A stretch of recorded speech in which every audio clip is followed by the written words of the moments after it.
নাহনু নারযুকুকুম ওয়া ইয়াহুম, তোমাদের রিজিক আমি আল্লাহ দেই, তাদের রিজিকও আমি আল্লাহ দেই। তোমরা যারা বেশি আছো তোমাদের রিজিক আমার হাতে, আর যারা দুনিয়ায় আসবে তাদের রিজিকও কার হাতে? আল্লাহর হাতে। তাই তো আমাদের সমাজে একটা পরিবার পরিকল্পনার স্লোগান চলতেছে, ছেলে হোক মেয়ে হোক কয়টা চাই? এই কথা বলেন কয়টা? দুইটার বেশি নয়। এই কথা বলেন দুইটার বেশি নয়, একটা হলে ভালো হয়। এই স্লোগান আমাদের সমাজে চলতেছে না? চলতেছে না? এই জন্য সবাই মিলে মনে করে দুইটা হলে ভালো হয়, না দুইটার বেশি নয়, একটা হলে ভালো হয়। এই স্লোগান বাদ দাও, এই স্লোগান বাদ দাও। আল্লাহ যদি দেয় 10টা হইলেও রিজিকের ব্যবস্থা হতে পারে। নেতারা শুধু স্লোগানই দেয়, কাজ করে না। বাংলাদেশের বড় বড় নেতার কোন ছেলেটা এই 24-এর আন্দোলনে মারা গেছে? একটা নেতার নাম বলেন, একটা নেতার নাম বলেন। বগুড়ায় যত বড় বড় নেতা আছে, একটা নেতার নাম বলেন যে তার ছেলে এই ময়দানে শহীদ হয়েছে। শহীদ তো দূরের কথা, বড় বড় নেতাদের ছেলে মেয়েরা দেশে থাকে না। আমাদের ফখরুল সাহেবের ছেলে মেয়ে সব বাইরে। এইরকম যদি নাম বলি তাহলে আমার বিরুদ্ধে অনেক লোক খেপে যাবে, কিন্তু খেপাখাপির দরকার নেই। আমি বলতে পারি অধিকাংশ বড় বড় নেতাদের ছেলে মেয়েরা সব কি থাকে? বাইরে থাকে। যে নেতারা ভোট করে সে নেতারাও এখানে থাকে না, থাকে বিভিন্ন জায়গায়। ভোটের সময় এসে করে বলি। সুতরাং রিজিকের চাবিকাঠি তোমার হাতে নয়, রিজিকের চাবিকাঠি কার হাতে? আরো জোরে বলেন কার হাতে? সেই হাতটা মনে করে রাখতে হবে। এবার যদি মনে করেন হুজুর তার পরিবার পরিকল্পনা কি নাজায়েজ? না, পরিবার পরিকল্পনা জায়েজ এবং ফরজ। তাহলে ফতোয়া উল্টো হয়ে গেল না ভাই? আগে বললাম নাজায়েজ, এখন বলতে জায়েজ এবং ফরজ, তাহলে উল্টো হয়ে গেল না? এবার একটু বোঝেন। পরিবার পরিকল্পনা মানে কি? আপনার পরিবারের সদস্য, আপনি আর আপনার স্ত্রী প্রথম সদস্য। বিয়ে করেছেন, আপনার বয়স 30, বউটার বয়স 22। দুইজন উচ্চ শিক্ষিত বিয়ে করেছেন। বিয়ের বাসর রাত্রিতে যে 2 রাকাত নফল নামাজ পড়ে একজন একই বিছানায় গেলেন, ওই একই বিছানায় 2 জন গেলেন। যাওয়ার পরে সালাম দিয়ে মুসাফা করে এবার 2 জন পরিকল্পনা করুন। পরিবার আপনারা 2 জন পরিকল্পনা করুন। ওগো ওগো জান্নাতুল ফেরদাউস নাসিমা, তোমার কাছে আমার অনুরোধ, আমি আব্দুর রহমান ইবনে আব্দুল মালিক, আমি আর তুমি যুক্তি পরামর্শ করছি। তোমার আমার সংসার জীবনে ছেলে মেয়ে কয়জন নেওয়া বলে তোমার চিন্তা ভাবনা যদি আল্লাহ দেয়। সকিনা তখন বলল, জোস্তা তখন বলল, আমি 3টে ছেলে মেয়ে নিতে চাই। এবার আব্দুর রহমান বলতেছে, আমিও 3টে ছেলে মেয়ে নিতে চাই। সেই 3টা ছেলে মেয়ে যদি আল্লাহ আমাদের দেয়, ছেলে হোক আর মেয়ে হোক, এই 3টা ছেলে মেয়ে তোমার পরিকল্পনা কি? স্ত্রী বলতেছে, যদি আল্লাহ আমাদের প্রথম সন্তানটা ছেলে দেয়, আমার টার্গেট হলে আমি কোরআনের হাফেজ বানাবো। কোরআনের হাফেজ বানানোর পরে আমি ওরে ডাক্তারি পড়াবো। ডাক্তারি পড়ার পরে একজন হাফেজ ডাক্তার হবে, এটা হলো আমার পরিকল্পনা। আব্দুর রহমান বলতেছে, তোমার সঙ্গে আমি ভোট দিলাম। এই যে পরিকল্পনা করলেন, এটার নাম হলো পরিবার পরিকল্পনা। এটা কি নাজায়েজ? এই কথা বলেন, এটা কি নাজায়েজ? এবার সকিনা বলতেছে, দ্বিতীয় সন্তান যদি মেয়ে হয় তুমি কি করবা? তখন আব্দুর রহমান বলে, দ্বিতীয় সন্তান যদি আল্লাহ মেয়ে দেয়, আমার মেয়ে একজন হাফেজা বানাবো। হাফেজা বানানোর পর একজন গাইনি ডাক্তার বানাবো, কারণ গাইনি ডাক্তারের বড় অভাব। এই জন্য একজন গাইনি ডাক্তার বানাবো। তাহলে এই যে দ্বিতীয় পরিকল্পনা, মেয়ে হোক আর ছেলে হোক, গাইনি ডাক্তার বানাবে মেয়ে হলে। এই পরিকল্পনা নিয়ে স্বামী স্ত্রী বাসর রাত্রিতে বাসর ঘরে গেল, এইটার নাম হলো পরিবার পরিকল্পনা। জায়েজ না নাজায়েজ? এই কথা বলেন, জায়েজ না নাজায়েজ? তৃতীয়টা ছেলে হোক আর মেয়ে হোক, পরিকল্পনা নিলেন। এইবার 3টে ছেলে মেয়ে আসলো, একসঙ্গে 3টে আসবে না। প্রথম একটা আসবে, 2-3 বছর, 4 বছর পর আর একটা আসবে, 4 বছর পর আর একটা আসবে। এই যে পরিকল্পিত ভাবে 3টে ছেলে মেয়ে নিলেন, এই যে পরিকল্পনা নিলেন, এটার নাম পরিবার পরিকল্পনা। এটা নাজায়েজ নয়, এটা জাতির জন্য কল্যাণ। আচ্ছা, কিন্তু আমরা পরিবার পরিকল্পনা কি করি? একটা ছেলে মেয়ে হয়েছে, দুইজন হাসপাতালে যাই, এদিক কাটে ওদিক কাটে, একেবারে রাস্তা বন্ধ, কোন গাড়ি ঘোড়া চলতে পারবে না। একেবারে রাস্তা যদি বন্ধ হয়ে যায় সেটা কি? ওটা হারাম, ওটা আল্লাহ পাক আল্লাহর সঙ্গে যুদ্ধ ঘোষণার সমান। সুতরাং আমরা যদি শরিয়াত মোতাবেক পরিকল্পনা করে ছেলে মেয়ে নেই, শান্তি আসবে। সুবহানাল্লাহ। এই জন্য ছেলে মেয়ে হত্যা করা যাবে না রেজেক দেবার ভয়ে, মনে থাকবে তো। এখন হুজুরের কাছে একজন এসে বলেন, ইয়া রাসূলুল্লাহ, ছেলে মেয়ে এত ঘন ঘন আসে যে আমি ব্যালেন্স ঠিক রাখতে পারি না, ছেলে মেয়ের কারণে সংসারে বিরাট কষ্ট হচ্ছে, এই স্ত্রীর শরীর নষ্ট হয়ে যাচ্ছে। হুজুর ঢুকিয়ে গোপনে একটা পদ্ধতি বলে দিলেন, এই পদ্ধতি অবলম্বন করো, দুই পক্ষের রাস্তা ঠিক থাকবে, আবার ছেলে মেয়েও কম আসবে। সেই পদ্ধতি, সেই রাস্তায় কারা চলবে, সে কিভাবে চালাতে হবে। ও যুবকেরা, ওটা আমি এখন বলতে পারলাম না বলে দুঃখিত, যদি কারোর কাছে ফোন নম্বর থাকে স্পেশাল জেনে নিও। কারণ মুরব্বীদের সঙ্গে যদি এই কথাই বলি, তাহলে আমার আর ওয়াজ করতে কেউ ডাকবে না, বলবে এ হুজুর এটা ফাইলতু হুজুর। অথচ হাদিস শরীফে সেই পদ্ধতিটা বলা আছে, স্পষ্ট হাদিস শরীফে আছে। তবু অনেক সময় অনেক কথা মুরব্বীদের সামনে বললে দৃষ্টিকটু হয়, কথা বলে ঠিক না বেঠিক? এই জন্য কথাটা এখন বললাম না, তো পদ্ধতি আছে, বড় বড় আলমদের কাছে শুনে নিও। তাহলে রেজেক দিতে পারবে না বলে সন্তান হত্যা করা যাবে না।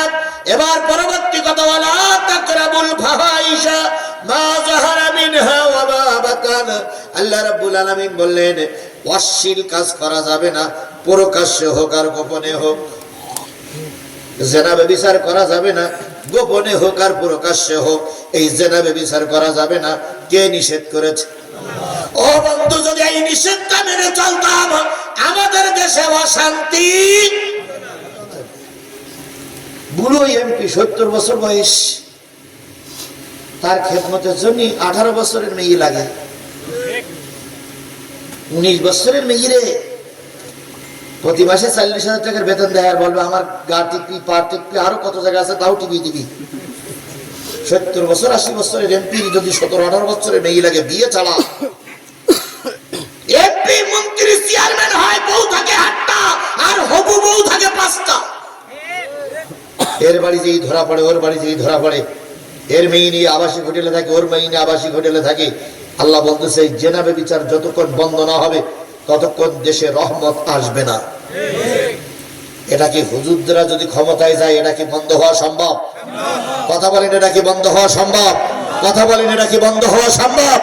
তাহলে আজকে সিদ্ধান্ত নিতে হবে, যারা পরনারীর পিছনে ঘুরে বেড়ায়, যারা দায়িত্ব নিয়ে হোটেল, আবাসিক হোটেলগুলো পুরো বয়সে নারী নিয়ে পড়ে থাকে, ওদেরকে আগামী দিনে ক্ষমতায় না বসিয়ে, কোরআন ওদের ক্ষমতায় বসিয়ে এদের শান্তিময় করতে হবে। এজন্য কোরআনের কোনো বিকল্প নাই। তাই আগামী সংসদে কোরআন ওদের নিয়ে যেতে হবে। কারা কারা রাজি আছেন? 2 হাত উঁচু করে আল্লাহরে দেখান।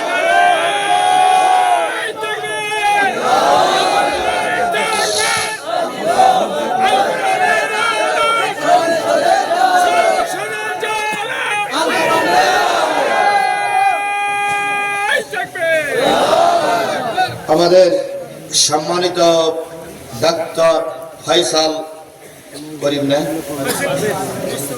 মুস্তাফা ফয়সাল পারভেজ আজকের এই মাহফিলে ছেলেদের জন্য 10,000 টাকা দিয়েছেন। 10,000 টাকা ওনার জন্য এবং আমাদের জন্য অনেক বড়, কারণ আমরা যারা ডাইন ব্লকের লোক, এক একজনের নামে 15-20টা করে মামলা, একটা মামলায় জামিন করতে লেগেছে কমপক্ষে 50,000। আমার নামে 20টা মামলা, 10 লাখ গেছে শুধু মামলার জামিন করতে। 5 দিন রিমান্ডে, 5 দিন গুম ছিলাম। 3 দিনের মাথায় পরিবারের কাছে ফোন দেওয়া হয়েছিল, এত লাখ টাকা না দিতে বলে তোমার আব্বার লাশ কালকে পাবে। সেদিন আমার সন্তানেরা যে কায়দায় হোক টাকাগুলো ম্যানেজ করে তাদের কাছে বাধ্য হয়েছিল। সেদিন যে কত লাখ টাকা আমাদের গিয়েছে। সুতরাং আমার জন্য 5টা টাকা এখন যত কষ্টের, শয়তানদের জন্য 5 লক্ষ টাকা তত কষ্টের নয়। কারণ ওরা চাঁদাবাজি করতে পারে, চুরি করতে পারে, ডাকাতি করতে পারে, পরের সম্পদ লুণ্ঠন করতে পারে। ভাই, আমরা পারি না। এই জন্য আমাদের পক্ষ থেকে যেটা আছে ওটা কষ্টের টাকা, ওটাই আমাদের জন্য অনেক বড়। ডাক্তার ফয়সালের পক্ষ থেকে 10,000 টাকা, এটা আমার জন্য আপনাদের জন্য বড় নিয়ামত বলে আমি মনে করছি। আল্লাহ 10,000 টাকা কবুল করে তাকে উচ্চ সম্মানে সম্মানিত করুক। সকলে মিলে বলেন আমিন। আমি আপনাদের কাছে সময় নিয়েছিলাম 12টা পর্যন্ত। 5টা বিষয়ের পরে মনে হয় কথা হয়েছে, আর 5টা বিষয় এখনো কথা বলতে বাকি আছে। এখনই মোনাজাত করি আপনাদের কাছ থেকে বিদায় নিতে চাচ্ছি। ওই 5টা বিষয় যদি আবার কোনোদিন সুযোগ পাই তাহলে বলবো। এখন আপনারা কি আমাকে ছুটি দেবেন?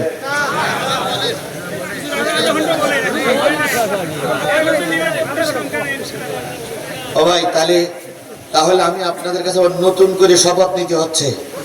আমি 5টা বিষয় বলতে গেলে আরো যদি 15-20 মিনিট সময় লাগে। শোনেন, যদি জানতে এখনই যান ভাই, আমার বিপদে ফেলেন না। দাদার পোতা গেছে আম পাড়তে, দাদা পোতা বলতে, দাদা তুমি তো গাছে উঠতে পারি, ভালো তো আম পাড়ো। এখন দাদা গাছে উঠবে, তা বাসুই লাগবে, এখন বাসুই লাগে দাদারে গাছে তুলে দিয়েছে, দিয়ে যেই না দাদা গাছে উঠেছে সেই পোতা মই নিয়ে পড়ি মেরেছে দৌড়। আম টাম পাড়া হয়ে গেলে দাদা বলতেছে বাসুই কই, কয় বাসুই আর হবে না, ওখানে পড়ি মরো। এখন আমি আপনারা আমার পাম্পটি উপরে তুলে দিলেন, দিয়ে আমি কথা শুরু করলাম, আপনাদের টুকটাক করে চলে যান, আমার বিপদে ফেলবেন না ভাই। এই জন্য বিপদে ফেলেন। এই দেখেন বলার সঙ্গে সঙ্গে 4 জন উঠে গেছে, এই 4 জন চাচ্ছে না যার 5টা জিনিস শুনুক, তাহলে এই মাহফিল কি চলে? শুনবেন? আচ্ছা শোনেন, যে কয়জন লোক উঠে গেলেন আমি এনাদের কাছে অনুরোধ, যদি পেশাব একান্তই বন্ধ না রাখতে পারেন, পেশাবটা সেরে আবার আসুন ভাই। এই ওয়াজ আগামী কালকে আবার নাও হতে পারে। আমরা পাশে একটা মাহফিল করে গেছিলাম, ওই দিনকে আলোচনা করেছিলাম সূরা নেজার 5, 10, 9, 59 নম্বর আয়াত। আজকে সেটা ধরিনি, সেই দিকেও যাচ্ছি না। আগামীতে কাহালু আবার মাহফিল আছে, সেদিন হয়তো আরেকটা আলোচনা হতে পারে, এটা হয়তো নাও হতে পারে।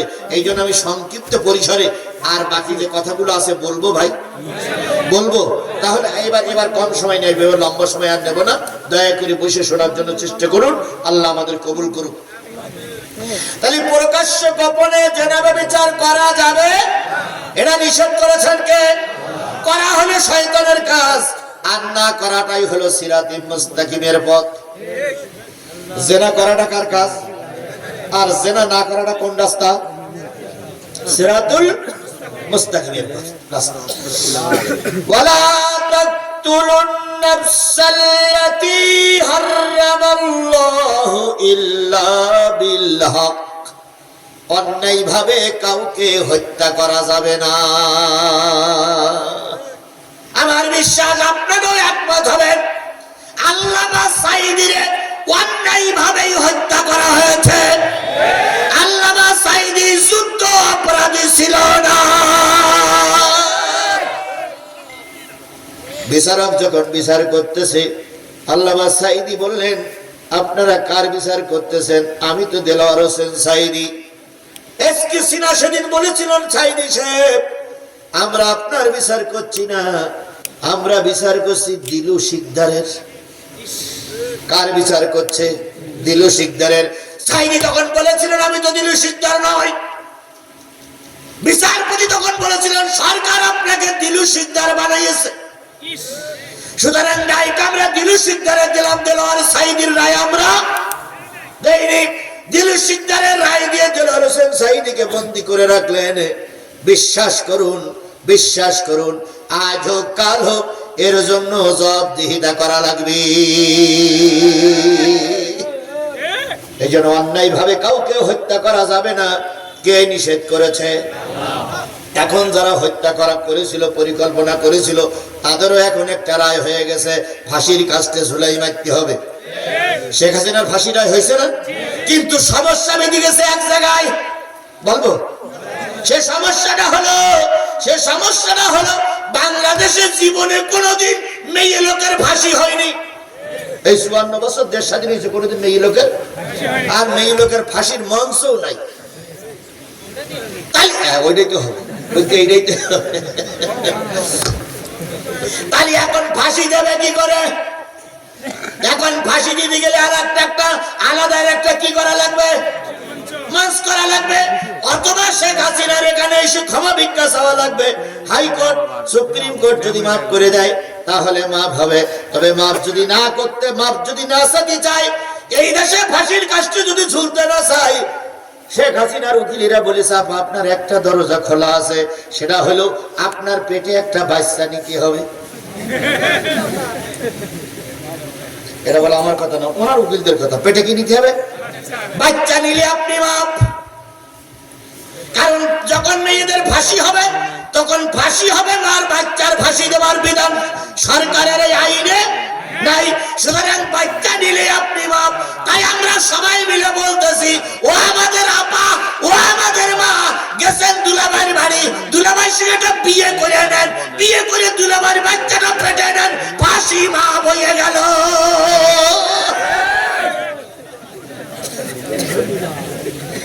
সে পর্যন্ত সরকার হয়তো থাকবে কিনা তাই পারল। আমার ভাই বলতে বাচ্চা ডেলিভারি হলে কি হবে? আচ্ছা বাচ্চা তো তোরা নেবার পরে 10 মাস 10 দিন পেটে থাক, তারপরে শরিয়াতের বিধান হচ্ছে 2 বছর দুধ খাওয়ানোর সুযোগ দেওয়া লাগবে। তো সেটা তো শরিয়াতে, কোরআনের শরিয়াতের আইন চালু হলি, সেটা হলি, তারপর পরে দেখা যাবে আরেকটা বুদ্ধি বের করবো। এখন তো তোরা বাচ্চা নিয়ে ফাঁসিতে বাসু, পরে আরেকটা নেবে। হ্যাঁ ঠিক, এই লোকের বুদ্ধি ঠিক, এই লোকই ঠিক বুদ্ধি, পরে আরেকটা।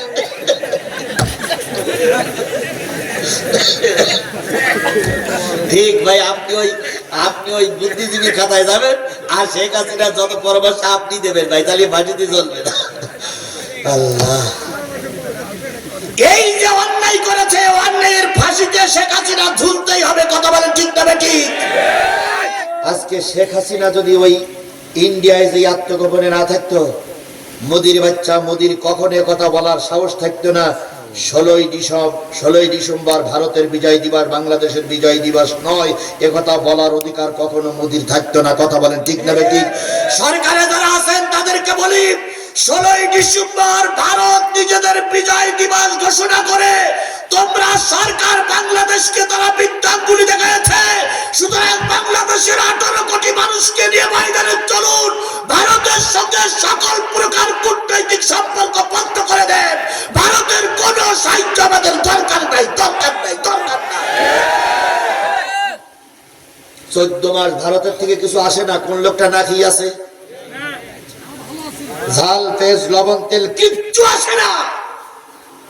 আমরা কি না খেয়ে আছি? বরং আমরা সুখী আছি। কথা বলেন ঠিক না ঠিক? 16ই ডিসেম্বরকে যারা নিজেদের স্বাধীনতা দিবস ঘোষণা করেছে, ওরা বাংলাদেশের শত্রু। ওদের বিরুদ্ধে জাতিসংঘে মামলা দেন, ওদের বিরুদ্ধে মানবাধিকার কমিশনে মামলা দেন। ওরা বাংলাদেশকে কখনো স্বাধীন চায়নি, আর তার চাইতে বেশি খারাপ কাজ করেছে এই ফেরাউনের বাচ্চা শেখ হাসিনা। শেখ হাসিনা, শেখ হাসিনা ওখানে বসে কলকাঠি নাড়া যাচ্ছে, ওখানে বসে কলকাঠি নাড়া যাচ্ছে, আর বাংলাদেশে অরাজকতা চলছে। কথা বলেন ঠিক নেবে ঠিক? এক হাদি গুলিবিদ্ধ হয়েছে, আরো 10 জনকে টার্গেটে রেখেছে। এক হাদি গুলিবিদ্ধ হয়েছে, আরো 10 জনকে টার্গেটে রেখেছে। তার ভিতরে এরপরে টার্গেটে যে আছে সেটা হলো এনসিবির প্রধান নাম কি? হাসান আব্দুল্লাহকে তারা, হাসনাত আব্দুল্লাহকে তারা দ্বিতীয় টার্গেটে রেখেছে। চতুর্থ টার্গেটে রেখেছে ঢাকা বিশ্ববিদ্যালয়ের ভিপি সাদিক কায়ুম। এভাবে করে তারা আরো 10টা আমাদের মাথার মুকুটকে তারা সরাই দেবে। সুতরাং যারা টার্গেট নিয়ে আমাদের দেশের সূর্য সন্তানদের তাড়াতে চায়, ওরা আমাদের বন্ধু না, ওরা আমাদের শত্রু। ওদের সঙ্গে আমাদের সকল প্রকার কূটনৈতিক সম্পর্ক বন্ধ করে দেন, বন্ধ করে দেন, বন্ধ করে দেন। এই কূটনৈতিক সম্পর্ক বন্ধ করে আমরা জাতিসংঘে প্রতিবাদ করার পক্ষে। আপনারা কি আমার সঙ্গে সবাই একমত? মিডিয়াগুলো ছবি তুলে রাখুক যে বগুড়ার মানুষ সব এই মতে একমত যে ভারত আমাদের স্বাধীনতা চায় না, সে ভারতের সঙ্গে আমরা সম্পর্ক রাখবো না যতক্ষণ ওরা ভুল স্বীকার না করবে। কারা কারা আমার কথার সঙ্গে একমত? 2 হাত উঁচু করে আল্লাহরে দেখান। আমরা এই ভারতের সঙ্গে সুসম্পর্ক রাখতে চাই না, কারণ ভারত কখনো আমাদের বন্ধু ছিল না, এখন আমাদের বন্ধু নাই। যদি বন্ধু হতো তাহলে এত বড় খুনির তারা কখনো জায়গা দিতে পারত না। বাইরে রাত গভীর হয়ে যাচ্ছে, আমারও কষ্ট হচ্ছে, আপনারাও কষ্ট পাচ্ছেন। যালিকুম ওয়াসাকুম বিহি লাআল্লাকুম তাকিলুন।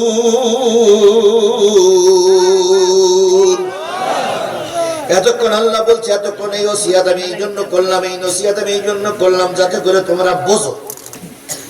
পরবর্তী কথা, ওয়ালা তাকরাবু মালাল ইয়াতীম, ইতিমের মাল তোমরা ভক্ষণ করো না, ইল্লা বিল্লাতি হিয়া আহসানু হাত্তা ইয়াবলুগা আশুদ্দাহু, যতক্ষণ ইতিম ছেলে মেয়েটা বালেগা না হবে, যতক্ষণ বিবেক বিবেচনা ফিরে না আসবে, ততক্ষণ পর্যন্ত ইতিমের মাল তোমরা খেও না।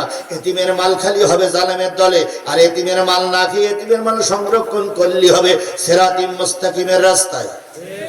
এবার দেখেন তো আমাদের দলে সরকারের দিয়ে কোন দল ইতিমের মাল খায়, কোন দল চাঁদাবাজি করে, কোন দল মনে মনে চাঁদা তোলে, কোন দল গইলির থেকে গরু নিয়ে মাঠে গিয়ে গরু জবাই করে ভুরি ভোজ করে। এটা যদি জামাত ইসলাম করে, ওই জামাত ইসলামের ভোট দেওয়া যাবে না। তাহলে যদি আওয়ামী লীগ করে,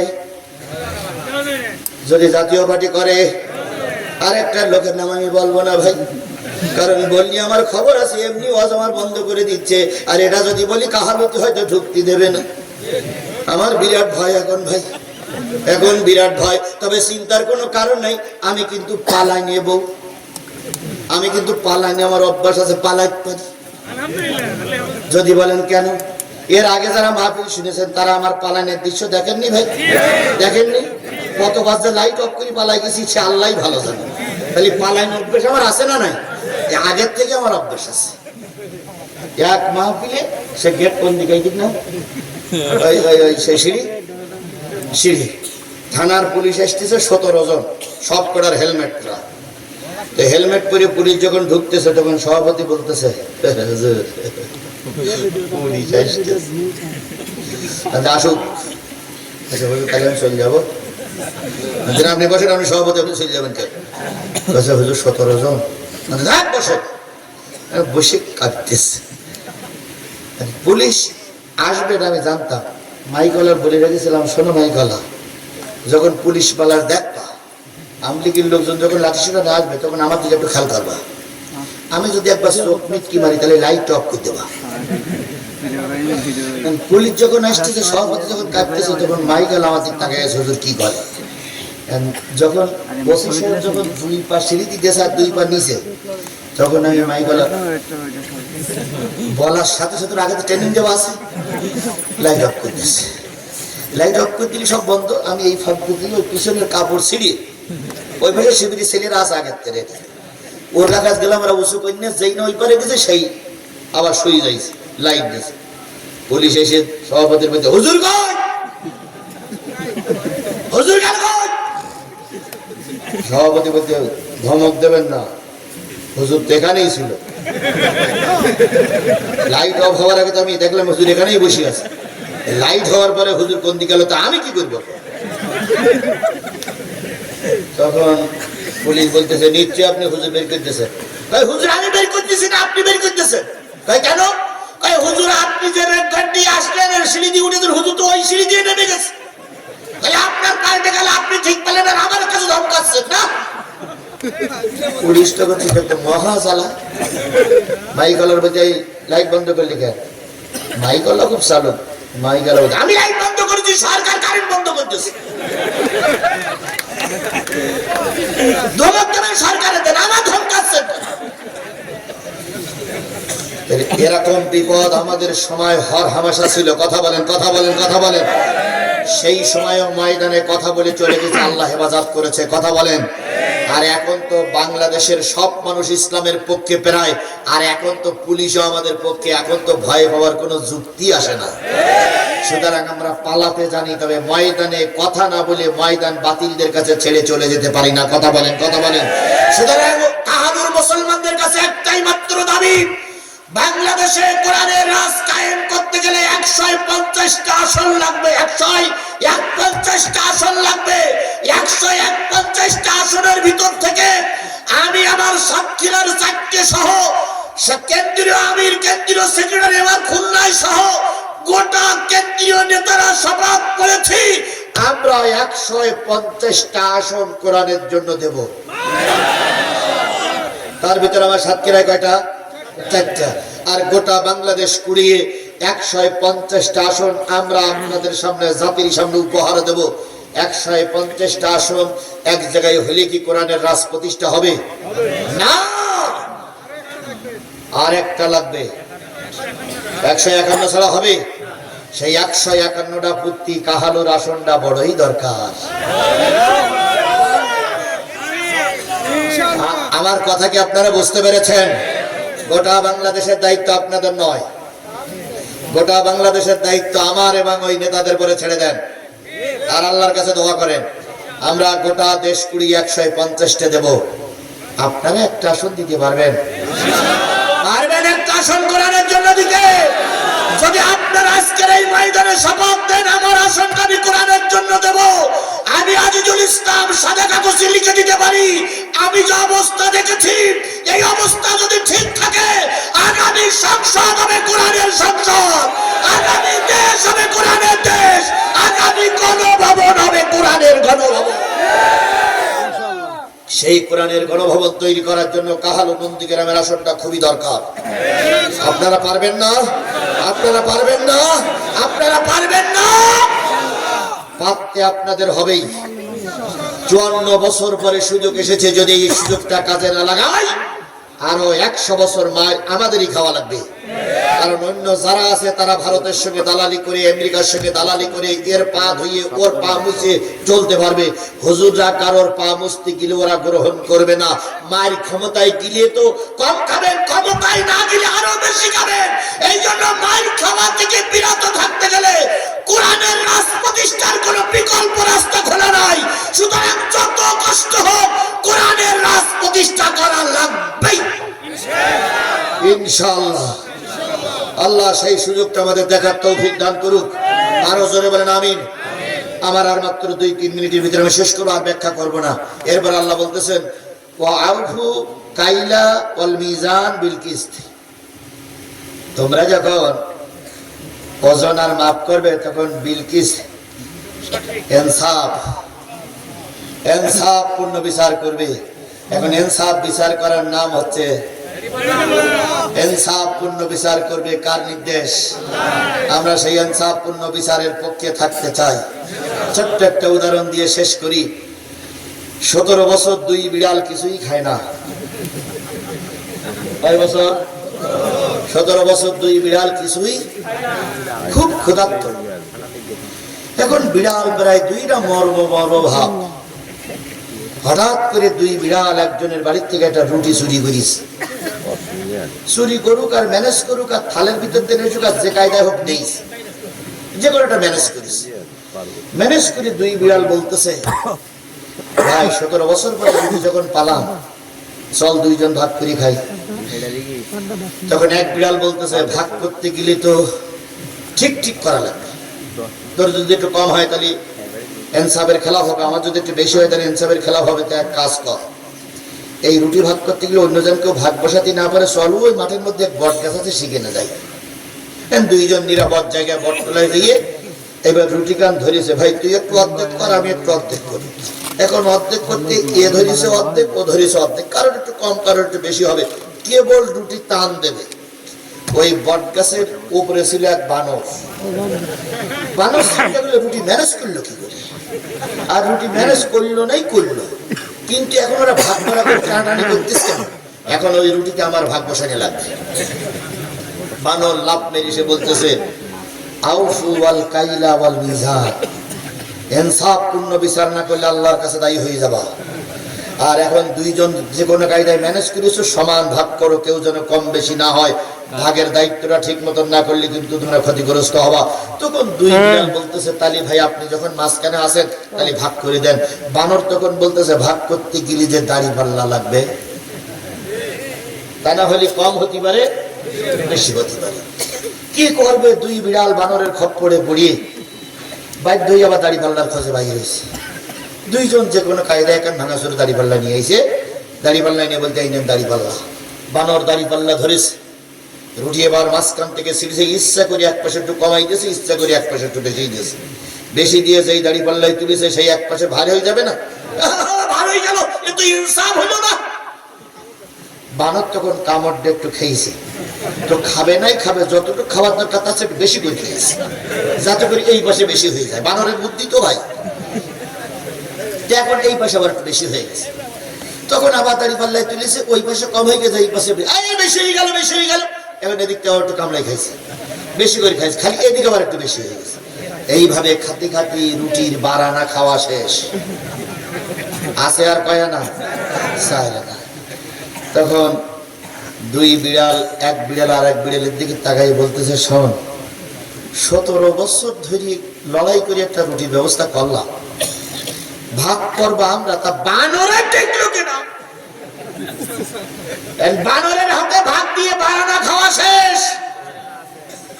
আজ সাইরানা আছে, আর দুইবার পাল্লায় তুললিও সাইরানাও খাওয়া শেষ। এখন ভাগ কি আমরা করবো না বানরের দিবি? তখন যে বিড়ালটা একটু দুর্বল সে বলছে, তুমি তো ওর হাতে দিলে, আমি তো দিতে চাই। এক কাজ করো, বানরের মুখে লাথি দাও, চলো যেটুকু আছে তুমি আর আমি ভাগ করে খাই, আমাদের ভাগে আর কারোর ভাগ বসতে দেব না। বানরের মুখে লাথি দিয়ে শেষ পর্যন্ত 4 আনা রুটি নিয়ে দুইজন ভাগ করে খেয়ে অতি সন্তুষ্ট। আসলে আমার এই কথাটাকে আপনারা বুঝতে পেরেছেন? জামাত এবং বিএনপি 17 বছর না খেয়ে কষ্ট করেছিল, বাংলাদেশ নামক রুটি ম্যানেজ করেছে। এখন বাংলাদেশের ভালো মন্দ, খারাপ ভালো সিদ্ধান্ত নেবে দুই বিড়াল নামক দুইটা দল। এখানে ভারতকে ডেকে আনা মানেই সর্বনাশ করা। সুতরাং ভারত নামক বানরের হাতে রুটি তুলে দিলে ওরাই খাবে, তোমাদের কিচ্ছু দেবে না। তাই বিএনপি আর জামাতের দুই পা ধরে অনুরোধ করছি, বানরের ডেকে নিয়ে এসো না, নিজেরাই ভাগ করো। কম হলো মেনে নাও, বেশি হলো মেনে নাও। বানর নামক ফেরাউনকে ডেকে এনে রুটির ভাগ বানরকে দেওয়া যাবে না। বুঝলেন তো বুঝলেন, না বুঝলেন তো কোসুন কোসুন কোসুন।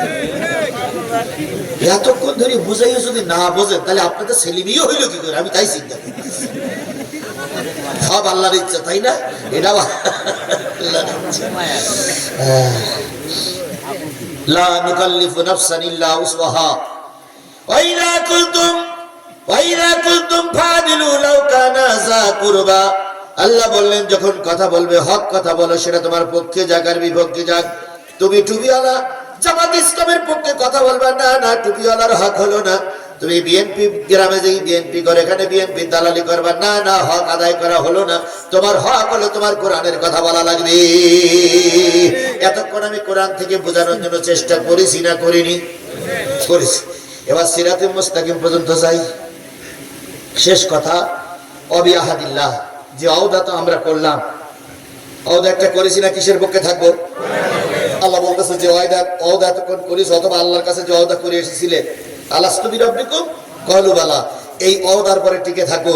যদি তোমরা, আল্লাহ বলতেছে যালিকুম ওয়াসাকুম বিহি লাআল্লাকুম তাযাক্কারুন, যদি তোমরা স্মরণ থাকে তাহলে এই 10টা কাজ তোমরা মেনে নেবে। এইবার এতক্ষণ পরে এবার লাস্ট কথা, একবার ফিনিশিং কথা, ওয়া আন্না হাদা সিরাতি মুস্তাকিম। এই যে 10টা কাজ জিহাদি বলল, এই যে 10টা বক্তব্য জিহাদি দিল, আল্লাহ বলতেছে নিশ্চয় এটা আমার সিরাতি মুস্তাকিমের পথ। তাহলে আমি কি সিরাতি মুস্তাকিমের 10টা কথা আমি কি বোঝাতে পেরেছি আপনাদের? যদি বুঝি আপনারা বোঝেন তাহলে আল্লাহ আপনাদের জান্নাতের মেহমান বানিয়ে দেবে। আর যদি না বোঝেন তাহলে কাজ হবে না। কেন কাজ হবে না? আল্লাহ সেটাই বলতেছে, ওয়ালা তাত্তাবিউস সুবুলা ফাত্তাবিউ। এই জিহাদি হুজুর এতক্ষণ যে 10টা কথা কাজ করতে নিষেধ করলেন কোরআন থেকে, এগুলো করা যাবে না, মেনে চলো। ওয়ালা তাত্তাবিউ ওয়ালা কি ফাত্তাবিউহু ওয়ালা তাত্তাবিউস সুবুলা ফাতাফাররাকা বিকুম আন সাবিলিহি। যদি এই 10টা কাজ হারাম জেনে তোমরা এই 10টা কাজ ভেঙে চলো, সিরাতুল মুস্তাকিমের পথে থাকলে। আর যদি জানার পরও তোমরা ওই কাজ করো, তাহলে তোমরা এই পথ থেকে দূরে সরে গেলে ওইটা হলো গোমরাহির পথ। আর গোমরাহির পথে আমরা চলবো না যদি তোমরা মুত্তাকি হও। তাহলে আমরা কি গোমরাহির পথে চলবো না, কোরআনের পথে চলবো? কারা কারা কোরআনের পথে চলতে রাজি আছেন? দুই হাত উঁচু করে আল্লাহরে দেখা। আল্লাহ আমাদের হাতগুলোরে কোরআনের জন্য কবুল করুক, হাতগুলোরে কোরআনের জন্য কবুল করুক, হাতগুলোরে কোরআনের জন্য কবুল করুক। আমিন। ওয়া আখিরু দাওয়ানা আনিল হামদুলিল্লাহি রাব্বিল আলামিন। একটারও করবে না, একটারও করবে না। সূরা ফাতিহা শরীফ পড়ে এখনই দোয়া হবে, এখনই দোয়া হবে। যে ব্যক্তি দোয়া ছাড়া বাড়ি যাবে, বাপমা তার জন্য অভিশাপ দেবে, মরা লোকগুলো তার জন্য অভিশাপ দেবে। অস্ত্র শেষ হয়ে গেছে, এবার সূরা ফাতিহা শরীফ পড়ে বিসমিল্লাহির রহমানির রহিম। আলহামদুলিল্লাহি রাব্বিল আলামিন আর রহমানির রহিম মালিকি ইয়াউমিদ্দিন ইয়্যাকা না'বুদু ওয়া ইয়্যাকা নাস্তাঈন।